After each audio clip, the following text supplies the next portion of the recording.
হরে কৃষ্ণ। বৈশাখ মাস বড়ই পুণ্যের মাস। বছরে দ্বাদশ মাসের মধ্যে 3টি মাসকে সব থেকে শ্রেষ্ঠ বলা হয়েছে। তার মধ্যে বৈশাখ মাস, কার্তিক মাস এবং মাঘ মাস। তো সেই বৈশাখ মাসে যে ধর্ম কাজ করা হোক না কেন তা অক্ষয় পুণ্যফল প্রদান করে। বিধায় এই বৈশাখ মাসকে মহাপুণ্যের মাস বলা হয়েছে। এই মাসে অনেক ভক্তরা বিশেষ কিছু নিয়ম পালন করে থাকে। তো আজকের এই পর্বে আমরা জানার চেষ্টা করব এই বৈশাখ মাসে কিভাবে পালন করতে হবে, কি কি করা উচিত নয়, কি কি খাবার খাওয়া যাবে, যে খাবারগুলো খাওয়া উচিত নয়। পাশাপাশি শাস্ত্রে এই বৈশাখ মাসের বিশেষ মাহাত্ম্য কথা বর্ণনা করা হয়েছে। আজকের এই পর্বে আমরা সেই প্রসঙ্গে জানার চেষ্টা করব। আমাদের সকলেরই আজকের এই গুরুত্বপূর্ণ তথ্যগুলো জানা প্রয়োজন। সকলকে স্বাগতম জানাচ্ছি আমাদের এই ধর্মীয় তথ্যমূলক চ্যানেলে। আমরা চেষ্টা করি এরকমই সনাতন ধর্মের ধর্মীয় তথ্যগুলোকে আপনাদের সাথে উপস্থাপন করতে, শেয়ার করতে। তাই আসুন আগামী কিছুক্ষণ সময় একসঙ্গে ধৈর্য ধরে আজকের এই গুরুত্বপূর্ণ তথ্যগুলো জেনে নেই। আশা করছি আজকের এই তথ্যগুলো আপনাকে অবশ্যই সমৃদ্ধ করবে। ভালো লেগে থাকলে অবশ্যই একটা লাইক করে কমেন্টে আপনার ইষ্ট দেবতার নামটি অথবা জয় শ্রীকৃষ্ণ ভগবানের জয় একবার হলেও লিখে যাবার অনুরোধ জানাচ্ছি। দেখেন, এই যে বৈশাখ মাস এটি মহাপুণ্যের মাস। কেন? কেননা কার্তিক মাসে যদি কোনো ব্যক্তি ধর্ম কাজ করে তবে তা সহস্রগুণ বৃদ্ধি পায়।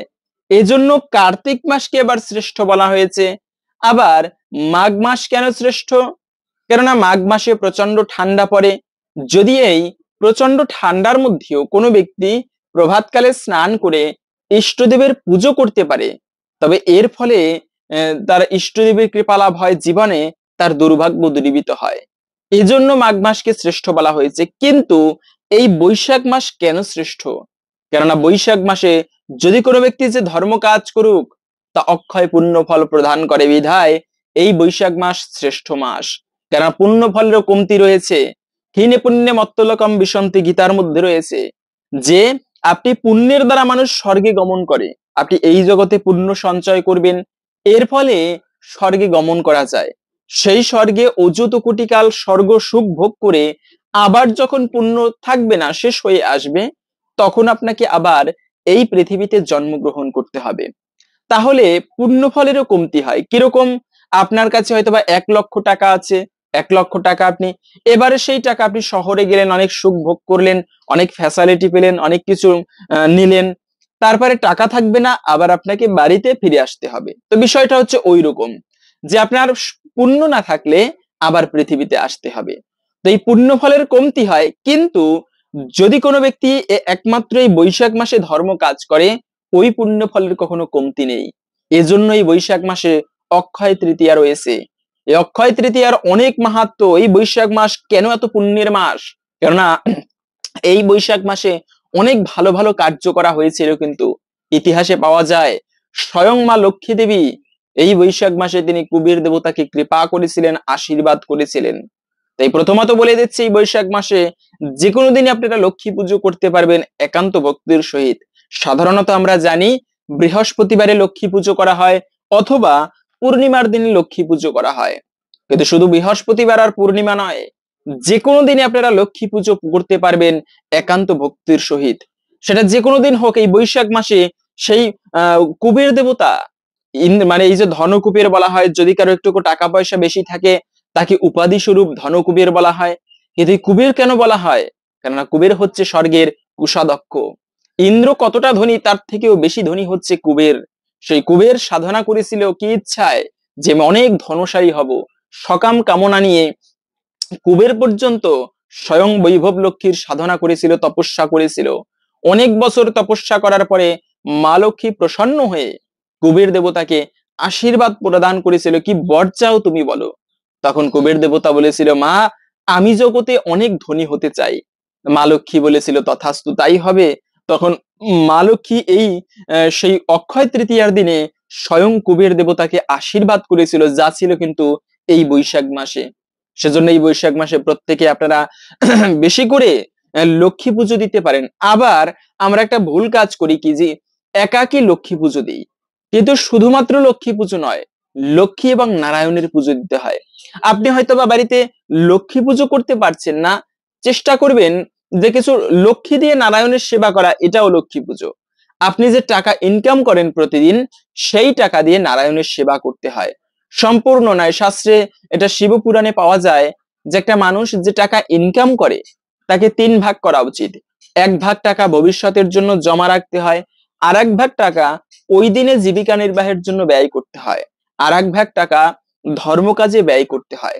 তাহলে এভাবে করে অন্তত পক্ষে আপনি 300 টাকা ইনকাম করলে 10 টাকা হলেও ভগবানের মন্দিরে দান করা উচিত। এই টাকা টাকা বা সম্পদ, এটাই হচ্ছে মা লক্ষ্মী। আর এই সম্পদ দিয়ে লক্ষ্মীর সেবা করলে এতেই মা প্রসন্ন হয়, সেই ব্যক্তির প্রতি কৃপা করে। তো সেজন্য বিশেষ নিয়ম হচ্ছে মা লক্ষ্মীর কৃপা লাভের জন্য যে লক্ষ্মী দিয়ে নারায়ণের সেবা করা। আবার আমরা কি করি, এই বৈশাখ মাসের যে কাজগুলো ভুলেও করা উচিত নয়, আমরা প্রথমত সেই প্রসঙ্গে জেনে নিচ্ছি। প্রথমত হচ্ছে কখনো ঝগড়া করবে না। মনে রাখবে অলক্ষীর গুণ, এই বৈশাখ মাসের সেই অক্ষয় তৃতীয়ার দিনে সমুদ্র মন্থনের থেকে মা লক্ষ্মী উঠে এসেছিল, এমনটাও শোনা যায়।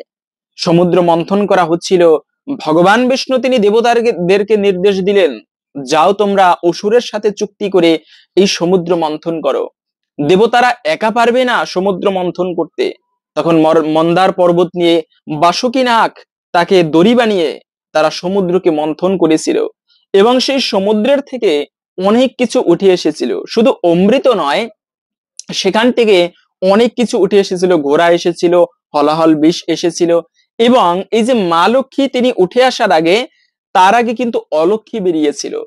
তো মা লক্ষ্মী তার আগে যেহেতু অলক্ষ্মী এসেছে, তাই অলক্ষ্মী হচ্ছে মা লক্ষ্মীর দিদি এবং 2 বোন তারা, আর সমুদ্র দেবতা হচ্ছে তাদের পিতা। তো এই অলক্ষ্মীর সবসময় অলক্ষ্মী গুণ কি, সে সবসময় চুল খোলা রাখতে পছন্দ করে, কখনো সাজুগুজু করে না। আমরা অনেক সময় বলে থাকি, আরে বেশি সাজে মায়েরা, এটা ভালো নয়, কিন্তু এটা শাস্ত্রের নিয়ম, শৃঙ্গার করা। মায়েদেরকে সাজুগুজু গুছিয়ে থাকতে হবে, পরিপাটি থাকতে হবে, এটা মায়েদের লক্ষ্মী গুণ। তবে এই লক্ষ্মী গুণের মধ্যে আমরা কিছু অলক্ষ্মী কার্য করি, চুল খোলা রাখা এটি ভালো নয়। এমনি সাজুগুজু করবে, তবে সেটা শালীনতার সহিত, অশালীনতা করা উচিত নয়। এভাবে করে তখন লক্ষ্মী দেবী বলল, কে এই অলক্ষ্মীকে নেবে? ভগবান নারায়ণ লক্ষ্মীকে নিতে চাইলো, ভগবান বিষ্ণু, কিন্তু লক্ষ্মী দেবী একটা শর্ত দিল, কি, যে প্রভু আমি তো তোমার সঙ্গে যাব, কিন্তু আমার দিদি, ওর যদি বিবাহ না হয় তাহলে আমি ধর্ম অনুযায়ী যেতে পারি না। কেন প্রথমে দিদির বিবাহ হতে হয় আগে? তো ঠিক আছে, তখন ভগবান বিষ্ণু বুদ্ধি করে এই অলক্ষ্মীকে একটা মুনির কাছে বিবাহ দিয়েছিল ছলনা করে, এবং সেই মুনি তো অলক্ষ্মীকে নিল। মুনির হচ্ছে ধার্মিক গুণ, মুনি প্রতিদিন প্রভাতে ঘুম থেকে ওঠে, কিন্তু এই অলক্ষ্মী বেশি বেলা করে ঘুমায়, আবার ঘুম থেকে উঠে স্নান করে না, বাসি কাপড়ে একেবারে নোংরা অবস্থায় পড়ে থাকে। তারপরে মুনি এই অলক্ষ্মীকে ত্যাগ করেছিল। তো বলার উদ্দেশ্য হচ্ছে, এই বৈশাখ মাসে অন্তত পক্ষে অলক্ষ্মী কার্যগুলো ভুলেও করবে না। প্রভাতকালে ঘুম থেকে উঠবে, খুবই ভোরে ভোরে ঘুম থেকে উঠবে। একটা কথা রয়েছে, যে ব্যক্তি ঘুমিয়ে থাকে তার ভাগ্যটাও ঘুমায়। আমরা সনাতন ধর্মাবলম্বীরা বেশি অলস, বেলা করে ঘুমাই, ভোরবেলা ঘুম থেকে উঠি না।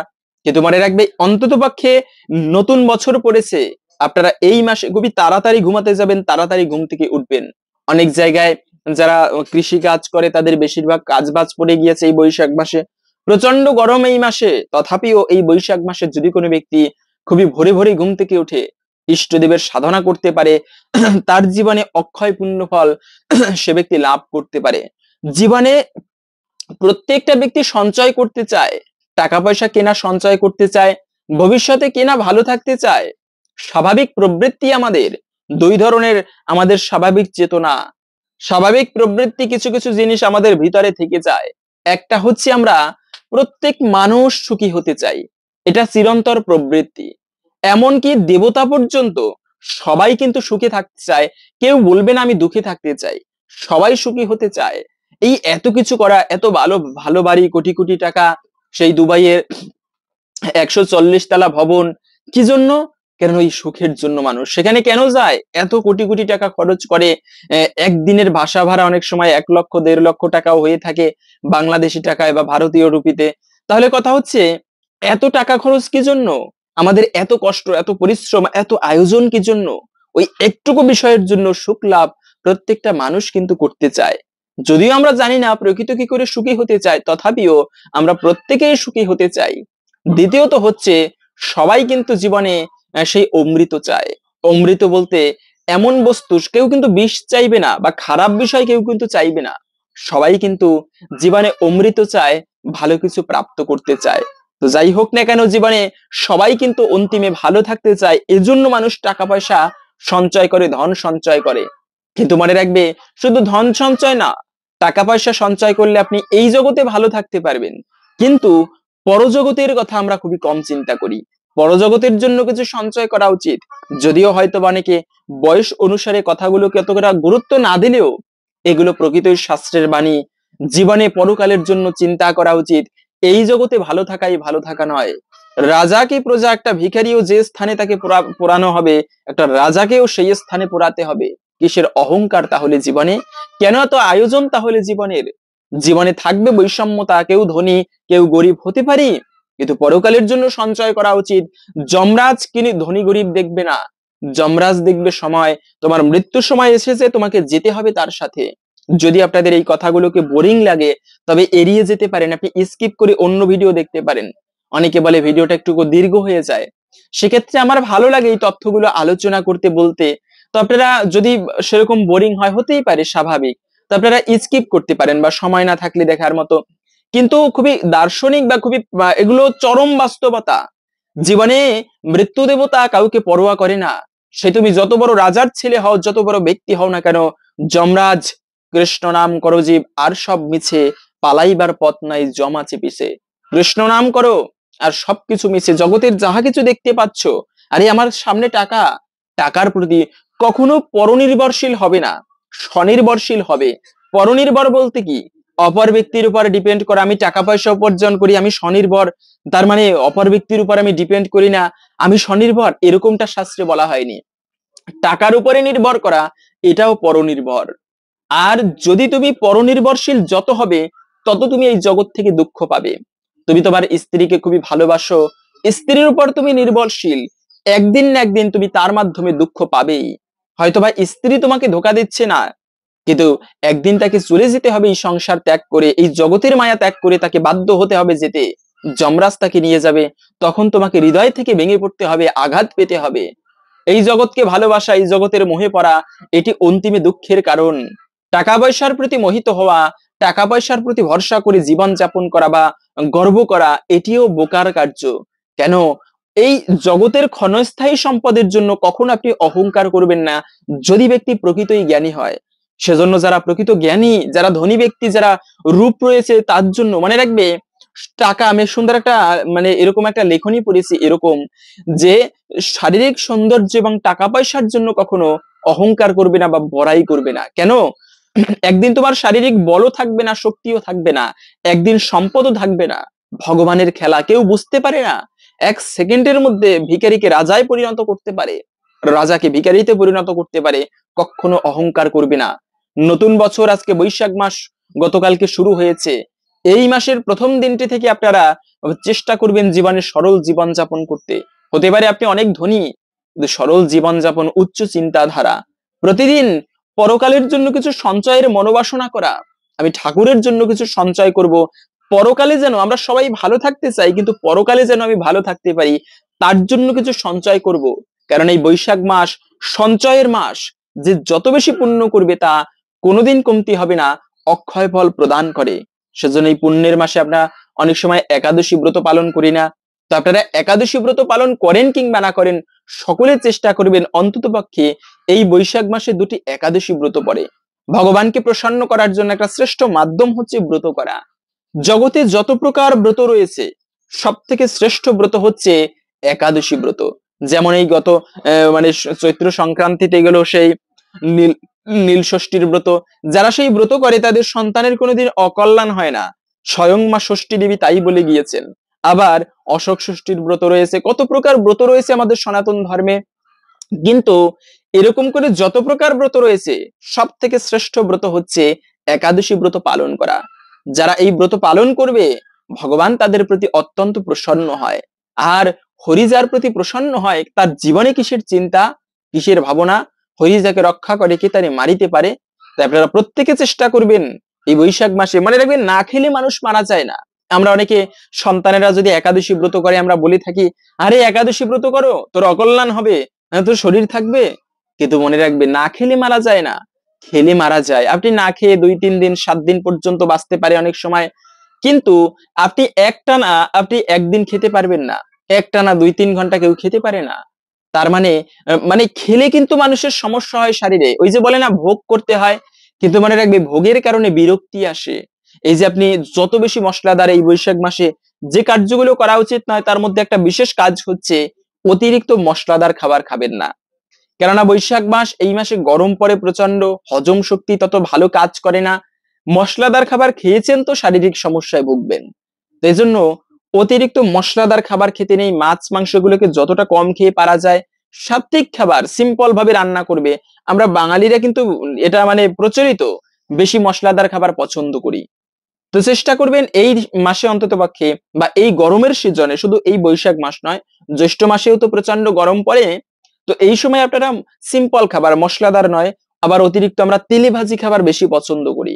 এগুলো মুখের জন্য ভালো, সিঙ্গারা পুরি মানে তেলে ভাজি যত খাবার রয়েছে, কিন্তু স্বাস্থ্যের জন্য মারাত্মক লেভেলের ক্ষতিকর, স্বাস্থ্যের হার্ট অ্যাটাকের খুবই বাজেভাবে সমস্যা করে।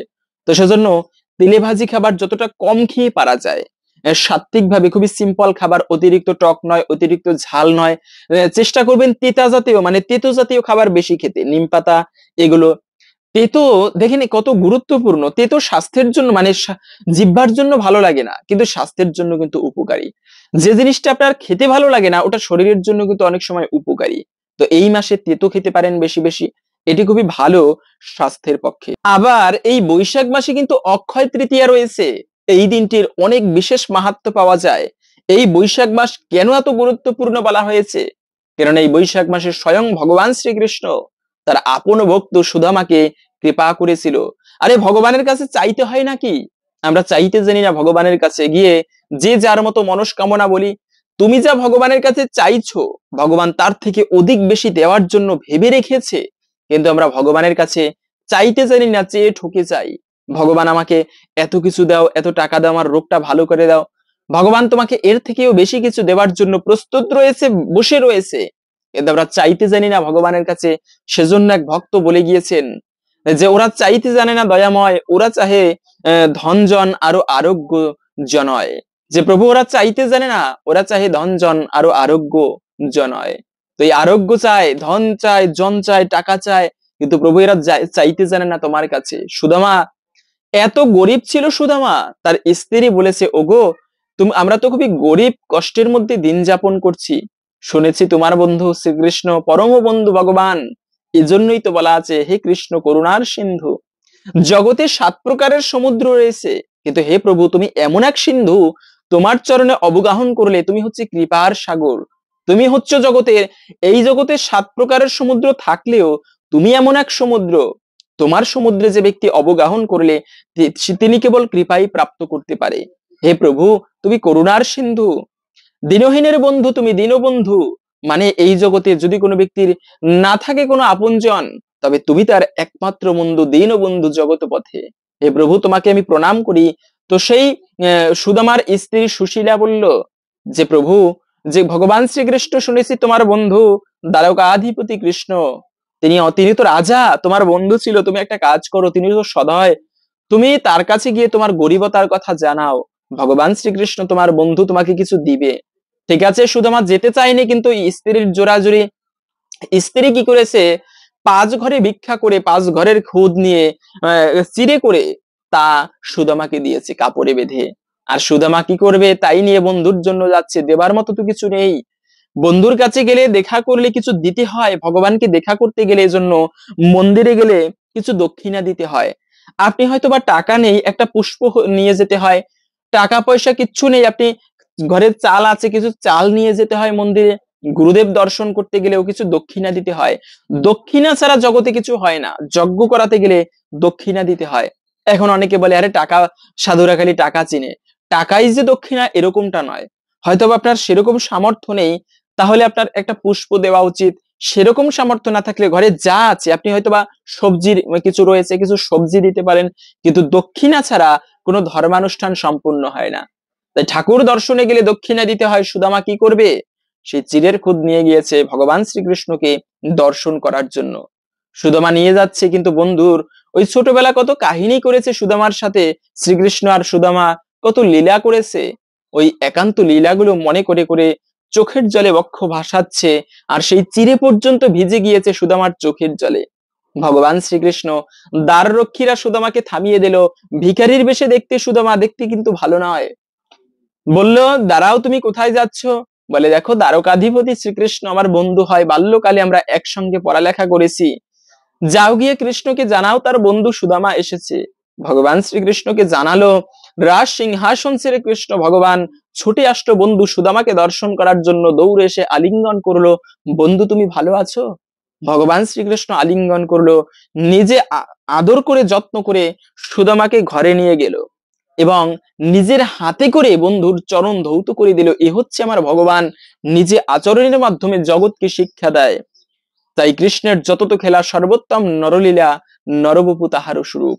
ভগবান শ্রীকৃষ্ণ নিজে শিক্ষা দিচ্ছেন এভাবে নিজে আচরণ করার মাধ্যমে, যে এভাবেই করে বৈষ্ণবের সেবা করতে হয়। স্বয়ং ভগবান সহ তার রূপকিনী দেবী পর্যন্ত সুদামার সেবা করলো। শেষ পর্যন্ত ভগবান বলল, সুদামা, আমার জন্য কিছু আনিসনি? সুদামা তো দিতে চাইনি, আমতা আমতা করতে লাগলো। তখন সেই ভগবান শ্রীকৃষ্ণ বলল যে, সুদামা, তুমি আমতা করছো কেন, আমতা আমতা করছো কেন? দাও, কি এনেছো দেখি। সুদামা দিতে রাজি হচ্ছিল না, তথাপিও সুদামার থেকে জোর করে ভগবান শ্রীকৃষ্ণ সেই ছোট্ট চিরের পুটলিটা নিয়ে নিল এবং নিয়েই তো বললো, বাহ, আমার জন্য মানুষ কত কি দেয়, আমাকে সুমিষ্ট সেই রসালো, সেই মানে কি বলে রসগোল্লা খেতে দেয়, আমাকে কত কিছু দেয়, ক্ষীরের ভোগ দেয়, তারপরে মিষ্টান্ন করে দেয়, কিন্তু কেউ কোনোদিন আমাকে চিড়ে খেতে দেয়নি। তুমি আমার জন্য চিড়ে এনেছো, ভালো করেছো, আবার তা খেতে অসুবিধা হবে, জলে ভিজিয়ে এনেছো, কত সৌভাগ্যবান সুদামা, এজন্যই কিন্তু তোমাকে আমি এত ভালোবাসি। সুদামা তো কান্না করতে লাগলো। এত আনন্দ হচ্ছিল সুদামার, অনেকদিন পরে সেই বাল্য বন্ধুর সাথে দেখা হয়ে, আরো কৃষ্ণের মতো এত আপন বন্ধু জগতে হবে না। একটা ব্যক্তির তুমি সারা জীবন সেবা করবে, ব্যক্তিটা, সেই ব্যক্তির প্রতি যদি একটুকু তুমি ভুল কাজ কিছু করো, সারা জীবনের তোমার উপকার ভুলে যাবে। কিন্তু ভগবান হচ্ছে এমন বন্ধু, তুমি সারা জীবন ভগবানের নাম স্মরণ করবে না, ভগবানকে ডাকবে না, কিন্তু একদিন যদি ভগবানের সেবা করো, স্বল্পমপিয়স্য ধর্মস্য ত্রায়তি মহত ভয়াত। একবার কি হলো, দ্রৌপদীর যে কৃষ্ণের কনিষ্ঠ আঙুল কেটে গিয়েছে, দ্রৌপদী ভগবান শ্রীকৃষ্ণের আঙুল বেঁধে দিয়েছিল নিজের কাপড় ছিঁড়ে। আর এই যে ভগবানের একটুকু সেবা করেছে, এতে যখন দ্রৌপদীর বস্ত্রহরণ করা হচ্ছিল, তাও কিন্তু এই বৈশাখ মাসের সেই অক্ষয় তৃতীয়ার দিনে দ্রৌপদীর বস্ত্রহরণ করা হচ্ছিল। তখন দ্রৌপদী দেখলো আমার পঞ্চ স্বামীগণ রয়েছে, তারা হয়তো বা আমাকে রক্ষা করবে, কিন্তু সেই পঞ্চ স্বামীগণ তারা রক্ষা করতে অপারগ, তারা পারলেন না। ভেবেছিল এখানে গুরুদেব দ্রোণাচার্য বসা, বিশ্বদেব বসা, তারা হয়তো বা আমাকে রক্ষা করবে, তারাও যখন রক্ষা করলেন না, শেষ পর্যন্ত চিন্তা করলেন এদের কেউ আমাকে রক্ষা করতে পারবে না, তাহলে রক্ষা করার মতো কে রয়েছে? তখন দেখলেন আমার গোবিন্দ আছে রক্ষা করার মতো, দুই হাত উঁচু করে গোবিন্দকে ডাকলেন। আর ডাকতে দেরি, ভগবান কাপড় দিতে দেরি নেই, এত কাপড় দিয়েছিল যা দুঃশাসন টেনে শেষ করতে পারেনি। কোন পুণ্য বলে দুঃশাসন টেনে শেষ করতে পারেনি, ভগবান এত কাপড় দিল? কেননা ওই যে একটুকু মাত্র ভগবানের সেবা করেছিল দ্রৌপদী, একটুকু বস্ত্র দান করেছিল, আর এই দানের প্রতিদানে দানের ফল কখনো কমে না, বরং আরো বৃদ্ধি পায়। এত কাপড় দিয়েছে ভগবান, যা দুঃশাসন টেনে শেষ করতে পারেনি। তাই আজকে সেই ভগবান শ্রীকৃষ্ণ, তাই বন্ধুর পরম বন্ধু হচ্ছে ভগবান। অন্তিম সময়ে প্রত্যেকটা মানুষ আমরা জীবনরূপী পথে চলছি, এই পথের গন্তব্য কখন শেষ হয়ে যাবে কেউ বলতে পারে না, জীবনের রাস্তা যে কোনো সময় শেষ হতে পারে। তাই প্রত্যেকটা ব্যক্তির এটা চিন্তা করা উচিত, এই বছরেই আমার মৃত্যু হতে পারে, এই নতুন বছরে, এই বছর শুধু নয়, আজকেই আমার মৃত্যু হতে পারে। এরকম মৃত্যুকে বরণ করার জন্য প্রত্যেকের প্রস্তুত থাকা উচিত। মৃত্যুদেব, তুমি আসো, আমি তোমাকে বরণ করতে প্রস্তুত, যেমনটা কর্ণ বলেছিল। তো যাই হোক, সেই ভগবান শ্রীকৃষ্ণ তিনি মৃত্যুদেবকে এই মৃত্যুর রাস্তা থেকে উদ্ধার করাতে পারে। যিনি একদিন সুদক্ষ কর্ণধার ভগবান শ্রীকৃষ্ণ, কৃষ্ণের সেবা করলে তিনি গুরুদেবকে মাঝি রূপে পাঠায়, না হলে কাউকে না কাউকে দিয়ে জীবনের এই সমুদ্রকে উদ্ধার করিয়ে দেবে। সেই সুদামা বন্ধু, তিনি কৃষ্ণের সাক্ষাতে এসে এত আনন্দ হচ্ছিল তার, তিনি বলতে ভুলে গিয়েছে যে, বন্ধু, আমরা খুবই কষ্টের মধ্যে দিন যাপন করছি, তোমার বধূমাতা সুশীলা বলেছে আমাদেরকে কিছু ধন দিতে। কি চাইবে ভগবানের কাছে, চাইতে ভুলে গেল, এত আনন্দ হচ্ছিল তার ভগবানের সান্নিধ্যে গিয়ে। যাবার সময় কিছু বলতে ভুলে গিয়েছে, সুদামা বিদায় নিয়ে চলে যাচ্ছে। যাবার সময় মনে পড়লো আমার বন্ধুকে তো আমাদের দারিদ্রতার কথা বলা হয়নি। কিন্তু আসলে ভগবানের কাছে বলতে হয় না, ভগবানের কাছে চাইলেই পাওয়া যায়।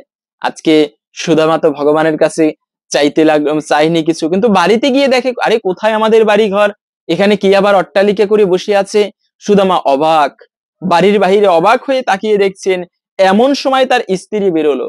ওগো দেখেছো, তুমি যখন চলে যাচ্ছিলে তখন আমি ঠাকুর পুজোয় সবে বসেছি, ঠাকুরের কাছে প্রার্থনা করছি, এমন অবস্থায় হঠাৎ আমাদের বাড়িঘর পরিবর্তন হয়ে গেল, আমাদের সংসার ধনধান্যে পরিপূর্ণ হলো, স্বর্ণ অলংকারে ভরে গেল।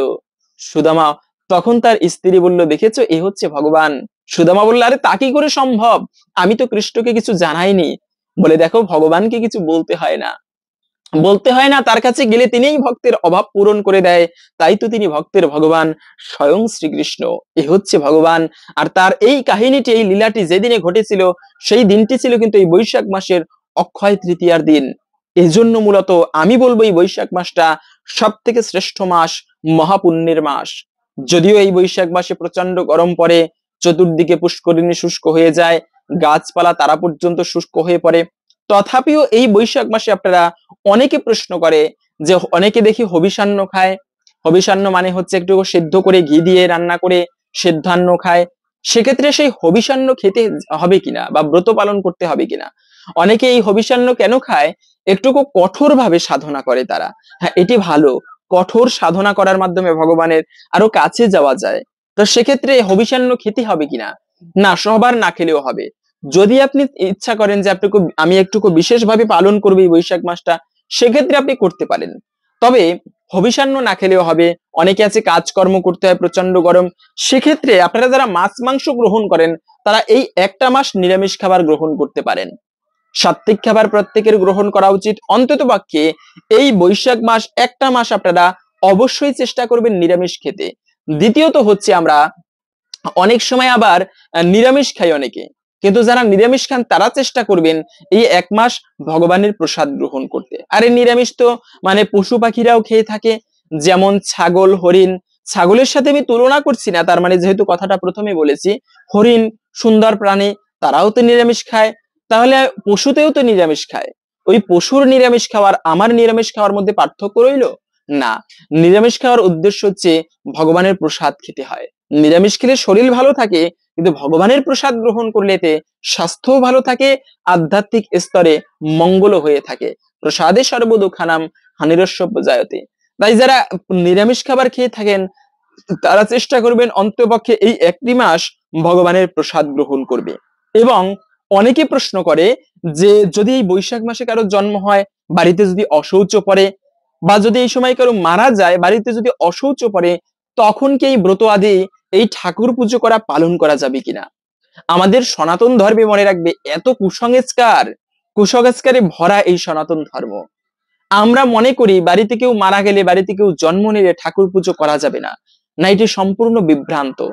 হ্যাঁ, ঠাকুর পুজো করতে গেলে স্নান করে শুদ্ধ শুচি সম্পন্ন হয়ে শুদ্ধ বস্ত্র পরিধান করে যে কেউ ঠাকুর পুজো করতে পারবে, কিন্তু বাড়িতে কেউ মারা গেলে, জন্ম নিলে ঠাকুর পুজো করা যাবে না, এটি সম্পূর্ণ বিভ্রান্তিকর, সম্পূর্ণ ভুল ধারণা, এটি কখনো বলবেন না। তো বাড়িতে কেউ মারা গেলেও অবশ্যই আপনারা এই বৈশাখ মাসটি বিশেষ করে পালন করতে পারবেন। এবং অনেকের আবার আর একটা ধারণা কি, যেহেতু কথা প্রসঙ্গে আসলো কুসংস্কার বিষয়, তাই বলে দিচ্ছি, অনেকেই আবার ধারণা করে যে কুল গুরুদেবের থেকেই দীক্ষা নিতে হবে। আমার বাবা মা এক গুরুদেবের থেকে দীক্ষা নিয়েছে। আরে শাস্ত্রে কি বলা হয়েছে, আমরা অনেক সময় ভাবি নিচু জাতির থেকে দীক্ষা নেওয়া যাবে না। না, যদি হরিদাসের মতো ভক্ত হয় তার থেকে সে নিচু জাত হোক, শাস্ত্রে বলা আছে কে গুরু হতে পারে, বলা আছে সৎকর্ম নিপুণ বিপ্র মন্ত্রতন্ত্র বিশারদ। যদি সৎকর্ম রয়েছে, সেই সৎকর্মে নিপুণ কোনো ব্রাহ্মণ হয়, আবার মন্ত্রতন্ত্র খুব ভালো পারে, তথাপিও তিনি গুরু নয়। সৎকর্ম নিপুণ বিপ্র মন্ত্রতন্ত্র বিশারদ অবৈষ্ণব গুরু না, অবৈষ্ণব গুরু না, সৎ বৈষ্ণব সপচ গুরু। যদি কোনো ব্রাহ্মণ অনেক কিছু জানে, অনেক শাস্ত্র, অনেক মন্ত্রতন্ত্র, অনেক যাগ যজ্ঞ করাতে পারে, তথাপিও তিনি গুরু নয়, তাহলে কে গুরু হতে পারে? বৈষ্ণব সপচ গুরু। বৈষ্ণবী হচ্ছে প্রকৃত গুরু। সে বৈষ্ণব যদি সপচ, একেবারে নিচু জাতির হয়, তথাপিও তিনি গুরু হবার যোগ্য, জগৎকে তারণ করার যোগ্য। তাই বৈষ্ণবদেরকে আমাদের অনেক সময় দেখা যায় গুরুদেবরা নিয়ম কানুন পালন করে না, শাস্ত্রের নিয়ম পালন করে না, তিনি ঠাকুর পুজো করে না। অনেক সময় বলে গুরুদেবের সেবা করলেই তাতেই মুক্তি, কিন্তু কোন গুরুদেবের সেবা করলে মুক্তি? যে গুরুদেব ভগবানের সেবা করে সেই গুরুদেবের সেবা করলে মুক্তি হয়। এখন গুরুদেব করে না ভগবানের সেবা, সে গুরুদেব করে মায়ার দাসত্ব, মায়ার সেবা করে, ওই গুরু সেবা করলে কামি গুরু ভোগী চেলা, দুইজনই নরকে গেলা। গুরুদেবকে গ্রহণ করতে হবে বিচার বিশ্লেষণ করে। আমার ভবপারের যিনি কান্ডারি, অন্তিম সময় আমার কর্ণধার হয়ে যিনি আসবেন, আমাকে পার করে দিবেন জীবনের এই সমুদ্রকে, সেই গুরুদেবকে গ্রহণ করতে হবে যিনি শাস্ত্রের নিয়ম পালন করে, যথার্থ প্রকৃত সদ্গুরু। কুলগুরুর থেকে দীক্ষা নিতেই হবে এমনটা কোনো কথা নেই। যদি কুলগুরু সৎ হয়, আগে বাবা মা দীক্ষা নিয়ে এসেছে, সেই গুরুদেব যদি সৎ হয়, ভালো নিয়ম পালন করে, শাস্ত্রের প্রকৃত ধারায় রয়েছে, তবে তাকে গ্রহণ করা যাবে। আবার আমরা যারা গুরু গ্রহণ করেছি, আমাদেরও ভুল কি, আমরা গুরু গ্রহণ করতে হয় বিদায় করছি, কিন্তু পালন করি না কিছু গুরুদেবের আজ্ঞা। ওই গুরুদেব গ্রহণ করা বা না করা সমান। আপনি একটা কলেজে ভর্তি হয়েছেন, যদি ভালো লেখাপড়া না করেন, আপনি কি পাশ করতে পারবেন বা ভালো রেজাল্ট করতে পারবেন? টেনে মেনে পাশ করতে পারলেও ভালো কিন্তু চাকরি করতে পারবেন না। তাই লেখাপড়া করতে হবে। গুরুদেবের থেকে দীক্ষা নিয়েছি মানে উদ্ধার হয়ে যাব, কোনো জীবনেই না। গুরুদেবের থেকে দীক্ষা নেওয়ার পরে যদি নিয়ম কানুন পালন না করি, তবে কিন্তু প্রকৃত কৃপা লাভ হবে না। তাই এভাবে করে গুরু গ্রহণ করতে হয়, যথার্থ বিচার বিশ্লেষণ করে। এজন্য দীক্ষা কাকে বলে? দীক্ষা মানে হচ্ছে দ্বিজনম। একটা মানুষের দুইবার জন্ম হয়ে থাকে। একটা হচ্ছে চর্মচক্ষু দেহটা দান করে পিতামাতা, এটা মূল জন্ম। এরপরে আরো প্রকৃত জন্ম রয়েছে, তা হচ্ছে দীক্ষা, মানে নতুন জন্ম দান করে। এই জন্য দীক্ষার সময় গুরুদেবরা শিষ্যকে নাম দেয়, শিষ্য তোমার এই নাম হবে, এভাবে করে দীক্ষা নিতে হয়। আর ওই দীক্ষা নেওয়ার পরে গুরুদেবের আজ্ঞা যে ব্যক্তি পালন করে, গুরুদেব যে মন্ত্র দেয় সেই মন্ত্র যে ব্যক্তি প্রকৃত শুদ্ধভাবে সাধনা করতে পারে, তার জন্ম জন্মান্তরের সমস্ত দুর্ভাগ্য দূরীভূত হয়ে ভগবান প্রাপ্ত হয়, চরম সৌভাগ্যে পরিণত হয় তার জীবন। তো সেজন্য এই বৈশাখ মাসটি আপনারা অন্তত পক্ষে যে মন্ত্রে দীক্ষিত হয়েছেন, সেই মন্ত্র একান্ত ভক্তি শ্রদ্ধার সহিত জপ করবেন। এতে অবশ্যই ভগবানের কৃপা অক্ষয় ফল প্রাপ্ত করা যায়। তবে এই মহাপুণ্যের মাস বৈশাখ মাসে যে কাজগুলো ভুলেও করা উচিত নয়, প্রথমত হচ্ছে কোনো প্রাণীকে প্রহার করবে না, কাউকে কষ্ট দিবে না, সে হতে পারে পিতামাতা। এমন কোনো আচরণ করবে না যার মাধ্যমে অপর কোনো ব্যক্তি কষ্ট পায়। তুমি যত বড় সাধু হও, যদি তোমার আচরণের মাধ্যমে অপর কোনো ব্যক্তি কষ্ট পায়, তবে কিন্তু ভগবান তোমার প্রতি ততটা প্রসন্ন হবে না। তাই এই দিনে কখনো, এই মাসে অন্তত পক্ষে কাউকে প্রহার করবে না। দ্বিতীয়ত হচ্ছে অবশ্যই চেষ্টা করবেন প্রাতঃ স্নান করতে বা গঙ্গা স্নান করতে। এই যে গঙ্গা দেবী কিন্তু পৃথিবীতে ছিল না, ভগীরথ কিন্তু গঙ্গা দেবীকে সাধনা করে আহ্বান করে এনেছিল সগর রাজের 60,000 পুত্রকে উদ্ধার করার জন্য। তাই যে মাসে গঙ্গা দেবী পৃথিবীতে এসেছিল, সেই মাসটি ছিল কিন্তু এই বৈশাখ মাস। অক্ষয় তৃতীয়ার দিনে ভগীরথ গঙ্গা দেবীকে আহ্বান করে এই পৃথিবীতে নিয়ে এসেছিল। তাই এই মাসে আপনারা বেশি বেশি গঙ্গা স্নান করবেন, প্রভাতকালে স্নান করবেন, দান করবেন। তারপরে তুলসী সেবা, আমরা তুলসী সেবা নিয়ে আলাদা একটা পর্ব করব। তুলসী সেবার বিশেষ মাহাত্ম এই বৈশাখ মাসে, মানে তুলসী তলা শুষ্ক হয়ে যায়, সেজন্য তুলসীতে জলধারা দিতে হয়। এটি মহাপুণ্যের তুলসীতে জলধারা প্রদান করা এই বৈশাখ মাসে। এই কার্যগুলো অবশ্যই আমাদের সকলের করা উচিত। এবং যদি কেউ দীক্ষিত না হয়ে থাকেন, তবে সেক্ষেত্রে চেষ্টা করবেন দীক্ষা গ্রহণ করার। সাধারণ নয় দীক্ষা, শাস্ত্রে বলা আছে অদীক্ষিতস্য বামুরু কৃতম সর্বম নিরর্থকম পশুজনিম অবাপ্নতি দীক্ষা বিরহিতম জনা। দীক্ষা বিরহিত হলে, মানে দীক্ষা না নিয়ে মৃত্যুবরণ করলে, সে ব্যক্তি পশুজনি প্রাপ্ত করে। তাই দীক্ষা নিয়ে, এখন দীক্ষা নিলেই কি উদ্ধার হবে এরকমটাও নয়। ওই যে বলেছি, দীক্ষা নেওয়ার পরে মূলত হচ্ছে গুরু গ্রহণ করে ভগবানের সাধনায় লীন হওয়া উচিত। এই বৈশাখ মাসটি আপনারা দীক্ষা না নিলেও ঠাকুর সেবাটা বিশেষভাবে করবেন, এটি হচ্ছে মূল উদ্দেশ্য। তো এখন আমরা জেনে নিচ্ছি ভিডিওর মূল প্রসঙ্গ, এই দিনে কি কি করবেন এবং বিশেষ একটি কার্য এই দিনে যা প্রত্যেকের করা উচিত। আসুন আমরা এখন সেই প্রসঙ্গে শ্রবণ করি কোন কার্যটি আমাদের সকলের করা উচিত। এতে ভগবান অত্যন্ত প্রসন্ন হয়, ভগবানের কৃপায় জীবনের প্রত্যেকের দুর্ভাগ্য দূরীভূত হবে এবং সৌভাগ্যের উদয় হবে। সংসারে যদি দারিদ্রতা থাকে, তবে সকলেই বলবো আপনারা বৈশাখ মাসে এই একটি সামান্য কার্য করবেন। এই প্রসঙ্গে সুন্দর একটি কাহিনী পাওয়া যায়। আসুন আমরা এখন সেই বিষয়ে ধৈর্য ধরে জেনে নেই। শ্রবণাম মঙ্গলম, সনাতন ধর্মে নববিধ ভক্তির প্রথমত হচ্ছে শ্রবণ করা। আসুন কিছুক্ষণ সময় ধৈর্য ধরে এই কাহিনীটি শ্রবণ করি, এরপরেই ভিডিওর মূল প্রসঙ্গ জেনে নিচ্ছি। এটা হচ্ছে উড়িষ্যায় পুরীধামের একটি সুন্দর কাহিনী। একবার পুরী উড়িষ্যায় কর্মাবাই নামে এক মহিলা ছিলেন পুরীতে। তিনি ছিলেন নিঃসন্তান। তিনি নিয়মিত জগন্নাথ মন্দিরে যেতেন ভগবান শ্রী জগন্নাথকে দর্শন করতে। এটি ছিল তার প্রতিদিনের কাজ। ধীরে ধীরে পুত্রজ্ঞানে স্নেহ করতে শুরু করেন তিনি শ্রী জগন্নাথকে। দর্শনের সময় নিয়মিত বিভিন্ন রকমের ফল নিয়ে যেতেন। শ্রী জগন্নাথ দেবকে নিবেদন করে তবেই তিনি বাড়ি ফিরতেন। একদিন পুজো শেষ করে রান্না করছেন খিচুড়ি। রান্না শেষ হলে মনে হলো প্রতিদিন তো ভগবানকে ফল নিবেদন করি, আজকে যদি আমার বানানো খিচুড়ি ভগবানকে পরিবেশন করা যায় তাহলে মনে হয় জগন্নাথের ভালো লাগবে। যেমন ইচ্ছে তেমনি কাজ। মনে মনে নিবেদন করলেন খিচুড়ি ঘরে রাখা শ্রী জগন্নাথের মূর্তির সামনে। ঠিক সেই সময়ে একটি কালো কুচকুচে বালক সেখানে ঘরে প্রবেশ করলো। বলল, খুব ক্ষুধা পেয়েছে মা, কিছু খেতে দাও না। কর্মাবাই অপলক দৃষ্টিতে তাকিয়ে রয়েছেন সেই বালকটির দিকে। আসন পেতে দিলেন, যন্ত্র চালিতের মতো বসতে দিলেন তাকে। কি খাওয়ানো যায় এই সময়ে? শেষে জগন্নাথকে নিবেদন করা খিচুড়ির থালাটি বাড়িয়ে দিলেন বালকটির দিকে। আনন্দ করে খেতে বসে গেল সে। বালকটি খেয়ে চলেছে পরম আনন্দে। পাশে বসে পাখা করে চলেছেন কর্মাবাই। গরম খিচুড়ি খেতে যাতে অসুবিধে না হয় সেদিকেও লক্ষ্য রেখে চলেছেন তিনি। সেই প্রসাদ পেয়ে খুবই তৃপ্ত হলো সেই বালক। সে বলল, প্রতিদিন এরকম খিচুড়ি খাইতে চায়। কর্মাবাই মাথা নাড়লেন।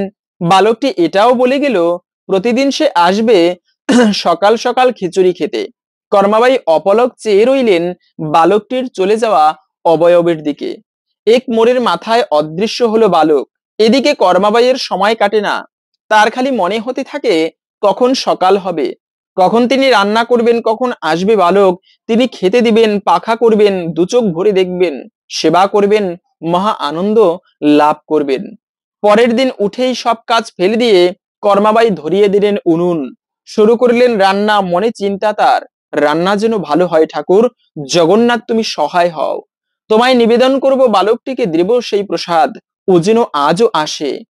কোনো দিকে তার খেয়াল নেই। প্রার্থনা করে চলেছেন আর রান্না করে চলেছেন। রান্না হলো শেষ। একটি থালায় রেখে নিবেদন করলেন মনে মনে শ্রী জগন্নাথ দেবের উদ্দেশ্যে। প্রসাদ নিবেদন শেষ হতেই হাজির হলো সেই বালক। বালকটিকে দেখে ধরে যেন প্রাণ এলো কর্মাবাইয়ের। পাতলেন আসন, বসতে বলে নিয়ে এলেন পাখা। প্রসাদ দিলেন। বালকটি খেয়ে চলেছে। তিনি দেখে আশ মেটাচ্ছেন। আহা কি অপূর্ব বালক, কি অদ্ভুত তার শ্রীমুখ। খাওয়া শেষ, বালকটি চলে যাচ্ছিল। আটকালেন কর্মাবাই তাকে। বললেন, বাবা কাল আসবে তো? বালকটি সম্মত হলো। এরপর থেকে এরকম করেই দিন কাটে। কর্মাবাইয়ের প্রতিদিন কাজ হচ্ছে সকালে উঠেই রান্না করা, তারপর খিচুড়ি নিবেদন করা জগন্নাথকে, তারপর বালকটি খেতে দেওয়া। এরপর সারাটা দিন কাটে খিচুড়ির মাল মশলা জোগাড়ে, উনুনের জ্বালানি এসব সংগ্রহে। দিনের পর দিন কেটে যাচ্ছে কোথা দিয়ে কর্মাবাই বুঝতেই পারছেন না। শুধু বালকটির উজ্জ্বল শ্রীমুখই তার চোখের সামনে ভেসে ওঠে। কর্মাবাইয়ের তো আনন্দ ধরে না মনে। প্রতিদিন তার ঘুম ভাঙার পর ধ্যান হলো খিচুড়ি বানানো। রান্না শেষ হলেই জগন্নাথকে নিবেদন করা। বালক চলে আসে খিচুড়ি খেতে। তার সেবা করেই তবে শান্তি তার। এসবের ফলে দীর্ঘদিন ধরে তার যাওয়া হয় না জগন্নাথ পুরী মন্দিরে। এরকম করেই চলছিল। একদিন এলেন এক মন্দিরের পূজারী তার সাথে দেখা করতে। জিজ্ঞেস করলেন এখন কেন তিনি মন্দিরে দেখা করতে যায় না। কথায় কথায় বললেন সবাইকে তার সারাদিন কর্মাবাই তার সারাদিনের কাহিনী শুনে সেই পূজারী বললেন স্নান করে পরিষ্কার পোশাক পরে যেন তিনি রান্না করেন, তারপরেই যেন নিবেদন করেন সেই নৈবেদ্য ভগবান শ্রী জগন্নাথকে। যতই হোক নিবেদন করছেন তো জগন্নাথকে, তাই শুচি তার অবশ্যই প্রয়োজন। শুনে কর্মাবাই খুবই দুঃখিত হলেন। এতদিন ধরে তাহলে বাসি কাপড়ে রান্না করে সেই নৈবেদ্য নিবেদন করেছেন শ্রী জগন্নাথকে, অনুচিত হয়েছে ভেবে মনে খুবই ব্যথা পেলেন। মনে মনে ক্ষমা প্রার্থনা করলেন তিনি। পরের দিন সকালে উঠে স্নান করলেন, তারপরে পোশাক পরিবর্তন করে রান্নায় বসলেন। এইসব করতে করতে কর্মাবাইয়ের একটুকু বেলা হয়ে গেল। যখন তিনি নিবেদন করলেন খিচুড়ি, অবশেষে সেই বালক এলো।